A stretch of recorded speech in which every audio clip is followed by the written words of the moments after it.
ఇప్పుడే బాలు ఫోన్ చేశాడు. మమ్మల్ని కూడా అక్కడికి రమ్మంటున్నాడే. అతనెందుకు రమ్మంటాడు? నిజంగానే రమ్మంటున్నాడే. ఇప్పుడే ఫోన్ చేశాడు. వీళ్ళకింకసలు వేరే పనేం లేదా? ఇంతకీ చింటూ ఎక్కడా? అసలు నువ్వు ఫోన్ ఎందుకెత్తావు? నేను కాదే, వాడే ఫోన్ తీశాడు. నేనైతే కట్ చేసేదాన్ని.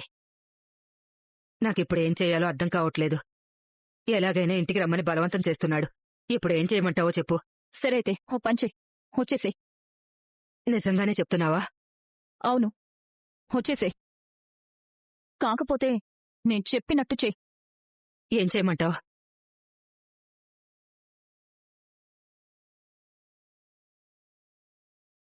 నేను చెప్పింది అర్థమవుతుందా? అర్థమవుతుంది. సరే, జాగ్రత్త.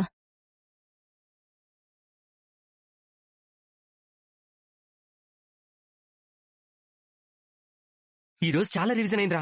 చాలా సంతోషంగా ఉంది. 2 days లో ఎగ్జామ్స్ కదా, ఈ 2 రోజులు ఇలాగే కష్టపడితే ఎగ్జామ్స్ బాగా రాయొచ్చు. 2 రోజులు ఏముంది, ఎగ్జామ్స్ అయ్యేంత వరకు ఇలాగే కష్టపడి చదువుదాం.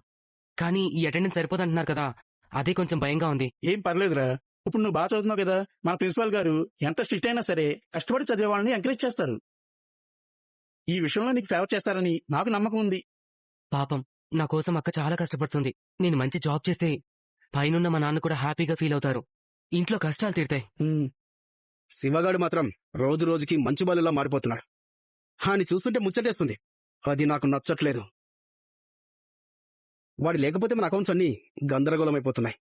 నిజం చెప్పాలంటే వాడొచ్చాకే మన బిజినెస్ ట్రాక్ లో పడింది. వాడిని వదులుకోకూడదు. రేయ్, కార్ వాడి దగ్గర ఆపరా. ఎవరా మీరు? హే శివ శివ శివ, నేనే శివ. డాష్ ఇవ్వలేదులే, డోంట్ వరీ. చూసుకోవాలి కదా. చూశాడు కాబట్టి ఆపాడు. ఎందుకంత ఆవేశపడతావు? Be cool. ఎందుకొచ్చావు? ఏం కావాలి? నువ్వే కావాలి. నీ సర్వీస్ కావాలి. నా అకౌంట్స్ నువ్వు మాత్రమే సరిగ్గా చూసుకోగలవు. నాకు ఎగ్జామ్స్ ఉన్నాయి, నేను రాలేను. ఈ ఎగ్జామ్స్ రాసి ఆ తర్వాత నువ్వు సంపాదించుకునే పెద్ద జాబ్కి వచ్చేంత శాలరీ నేనిస్తాను. నాకు ఇంట్రెస్ట్ లేదు. ఎందుకు శివ? నీలాంటి తాగుబోతు దగ్గర నేను పని చేయలేను. నా కోసం అక్కడ ఫ్యామిలీ ఎదురు చూస్తుంది. పెద్ద పెద్ద మాటలు మాట్లాడుతున్నావు, చూసుకో. చూడు, ఇక నేను నీకు భయపడను. ఎల్లుండి నుంచి నాకు ఎగ్జామ్స్ ఉన్నాయి. అవి అయిపోతే నాకు మంచి జాబ్ వస్తుంది. అక్కని అమ్మని బాగా చూసుకోవాలి. నా కోసం ఇంకెప్పుడు రాకు. పద. వీడికి పొగరు బాగా పెరిగింది. వీని ఎగ్జామ్స్ రాయకుండా చెయ్యాలి. ఆ తర్వాత చచ్చినట్టు నా దగ్గరికే వస్తాడు. నేను చెప్పినట్టు చెయ్యి. అలాగేనా?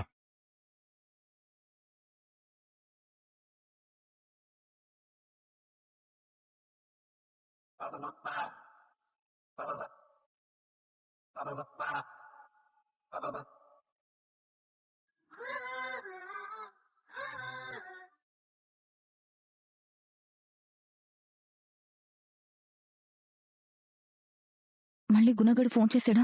లేదు, బాలు దగ్గర నుంచి ఫోన్ తీసుకోవడం కష్టమయ్యే పనిలా ఉంది. ఎలా? ఏం చేద్దాం? నేను అదే ఆలోచిస్తున్నాను. అందరూ సంతోషంగానే ఉన్నారు. నాకే ఎప్పుడు ఏదో ఒక టెన్షన్. బాలు సెల్ ఫోన్ నుంచి ఆ వీడియో కొట్టేస్తే గాని గుణగడు దినేష్ గడి సంగతి పట్టించుకోడు. ఏదైనా వీళ్ల వల్ల కాదు కదా. నువ్వు చేసిన తప్పులే వెంటాడుతూ ఉంటాయి. లేదు, బాలు మీనా మాటి మాటికి చింటూని మా అమ్మని కలుస్తున్నారు. అది నాకు నచ్చడం లేదు. మరేం చేద్దాం? ఇవాళ వేరే ప్లాన్ ఒకటి చేశానులే.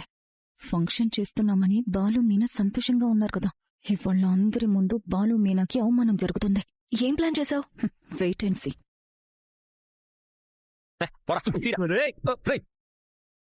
Selfie cancel.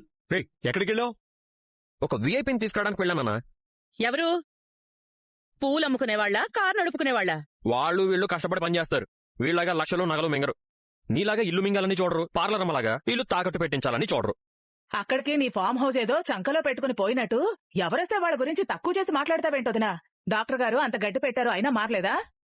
ఇంతకీ ఎవరండి వచ్చేది? బాలకృష్ణ. రారా బాలకృష్ణ.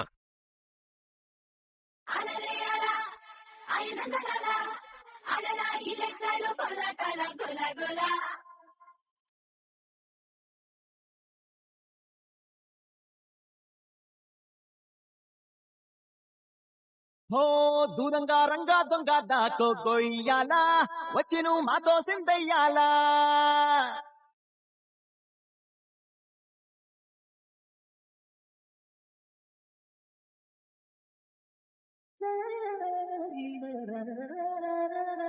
చింటూ ఎలా ఉన్నారా? బాగున్నారా అండి? బాగున్నాను. మీరు బాగున్నారా? వచ్చారా? మీరే ఇంకా రాలేదేంటా అనుకున్నాను. పూలమ్ముకునే వాళ్ళే వచ్చారు. మీరు రాకుండా ఎలా ఉంటారు? అమ్మా పూలావతి, కొంచెం మర్యాదగా మాట్లాడు. వీళ్ళిద్దరూ నా తరపున వచ్చారు. ముద్దు ముద్దుగా ఎంత ముద్దుగా ఉన్నాడో బాలకృష్ణుడికి వెన్న పెట్టండి. కృష్ణుడి వేషంలో భలే ముద్దుగున్నాడే. ఏం లాభం? దగ్గరికి తీసుకుని గుండెలు కత్తుకుని ముద్దు పెట్టుకోవాలనున్నా ఆ పని చేయలేకపోయాను కదా. నువ్వు వాడిని ముద్దు చేస్తే వాడికే డైజెషన్ అవ్వదు. నీ ఫేస్ కి అమ్మతనం సూట్ అవ్వదు. ఏంటి? ఎంతసేపు నీ భర్త, నీ కాపురం, నీ అత్తగారిల్లే తప్ప వాడి గురించి సరిగ్గా పట్టించుకుంటేనే కదా. ఉత్త బాలకృష్ణుడొద్దు, గోవో గోపికో ఉండాలి. మన మయూకా ఉందిగా. నువ్వు క్లే తింటావా? అంటే అంటే మట్టి తింటావా? చీ, తినను. మరి బటర్ తింటావా? బటరా? బటరు క్రీము తింటావంట కదా. బటరు క్రీము కుండలు కూడా పగలగొడతావా? హలో, నేనేం నిజం కృష్ణుని కాదు. అవునా? నేను నిజం గోపికని కాదు. చింటూనిలా చూస్తుంటే నిజంగా దత్తత తీసుకోవాలనిపిస్తోందండి. సరే, టైం చూసి వాళ్ళు అడుగుతాను. వాడు నిన్ను చూసి కూడా పలకరించడం లేదేంటి? వాడికి తెలుసు అందరి ముందు నన్నమ్మ అనకూడదని, అందుకే దూరంగా ఉన్నాడు. కానీ నేనే ఉండలేకపోతున్నాను. అరే చింటూ, ఇటు రారా.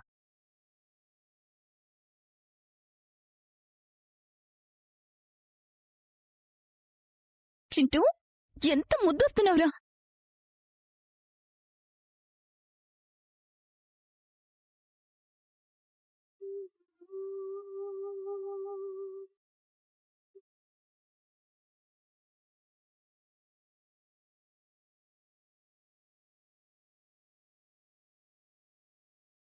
అదేంటి, నీ కోడలు తన కొడుకునే దగ్గరికి తీసుకున్నట్టు తీసుకుంది? మా రోహిణికి అబార్షన్ అయింది కదా.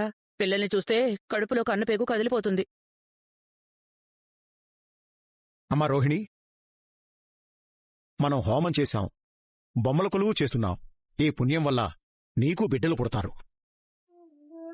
నీ మురిపం తీరా వాళ్ళని మంచిగా తయారు చేసుకుని చూసుకొని మురిసిపోయే రోజు తప్పకుండా వస్తుందమ్మా.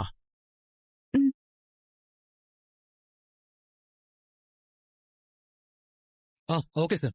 యా. హలో, లక్షలు మిగిలినోడు అంటే నువ్వేనా? నీకెవరు చెప్పారు? బాలు అంటుంటే విన్నాను. ఒకసారి నీ ఫోన్ ఇవ్వు, ఫోటోలు దిగాలి. నువ్విచ్చేదేంటి? నువ్వు రా కృష్ణ, నేను తీస్తాను. ఆగాగాకు. నువ్వు మా బాలుగాడిలాగే ఉన్నావుగా, నేను తీస్తానుండు. తీయడమే కాదు, మా డాడీ నెంబర్కి పంపించాలి. మళ్ళీ ఇదొకటి ఉందా? సరే మేడం, పదండి. ఫోటో తీ. ఇక్కడ రండి. సరిగా నిల్చు. ఇటు చూడు. Smile smile. ఇప్పుడు ఇంకో ఫోటో. ఇలా పట్టుకో. ఏం చూస్తున్నారు? చూడు, చింటూని మనం పెంచుకుంటే ఇలా పెదనాన్న బాబాయిలు వాడిని ప్రేమగా చూసుకుంటూ ఉంటే ఎంత బాగుంటుంది. అవునండి, ఇదే మంచి టైం అండి. ఒకసారి అడగండి. చింటూ,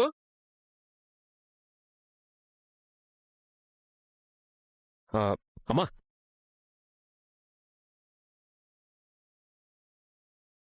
ఇంతకుముందు మీతో ఒకసారి అన్నాను, అప్పుడు మీరేమీ జవాబు చెప్పలేదు. ఈసారి నిజంగానే మనస్ఫూర్తిగా అడుగుతును. చింటూ మాతో ఉంటే సంతోషంగా ఉంటాడు. ఇప్పుడెంత సంతోషంగా ఉన్నాడో అంతకు రెట్టింపు సంతోషంగా ఉండేలా పెంచుకుంటాం. మాకు వీణ్ణి దత్తత ఇవ్వండి.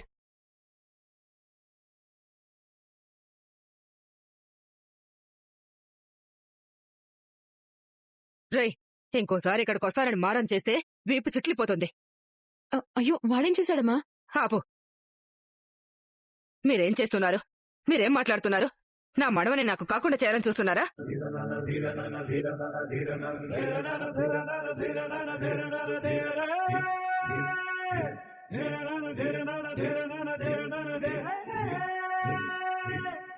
ఏం మాట్లాడుతున్నారమ్మా?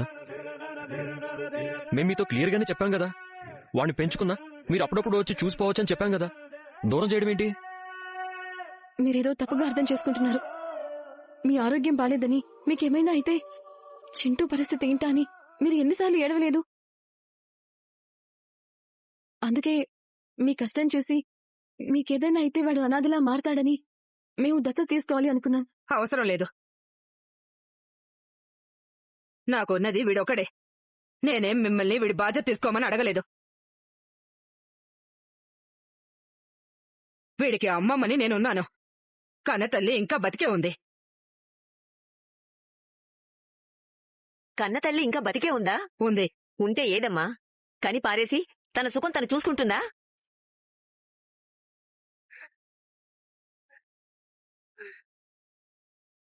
ఏనాడైనా వచ్చి వీణ్ణి పట్టించుకుంటుందా? అసలు మన వాళ్ళకి బుద్ధి లేదు. ఎవరెలా పోతే మనకేంటి అనుకోకుండా దారిని పోయే వాళ్ల మీద దయ చూపిస్తే ఇదిగో ఇలాగే బుద్ధి చెప్తారు. ఏ మీకేమీ పిల్లలు పుట్టరని డాక్టర్లు ఏమైనా చెప్పారా? హాస్పిటల్స్ తిరిగి తిరిగి విసిగిపోయి వీడిని దత్తత తీసుకోవాలనుకుంటున్నారా?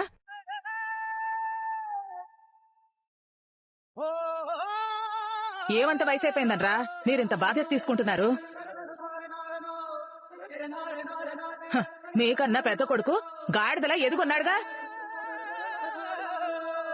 ముందు వాణ్ణి అన్నం మింగటం మానేసి బిడ్డను కనమని చెప్పండి. కామాక్షినే. ఈ ఫామ్ హౌస్ మా ఫ్రెండ్దే. అయితే ఏంటి? ఏంటమ్మా మీరు తప్పుగా అర్థం చేసుకుంటున్నారు? మీ కూతురు కనీసం వాడి బర్త్డే కూడా గుర్తుపెట్టుకోలేదు. మేము గుర్తుపెట్టుకుని వాణ్ణి చూడ్డానికి వచ్చాం. రాకండి. రమ్మని నేను అడిగానా? రాసుకొని పూసుకొని తిరిగింది మీరు. నేనేమన్నా నా ఇంటికి రండి, నా కష్టసుఖాలు వినిపోండి అని పిలిచానా? అంటే మాదే తప్పంటారా? ముమ్మాటికి మీదే తప్పు.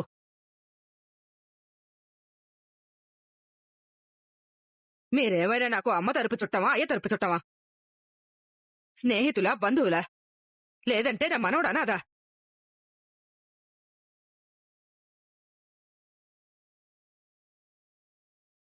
వీడికి నేనున్నాను.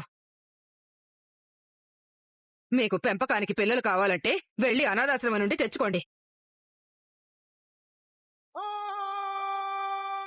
వెయిట్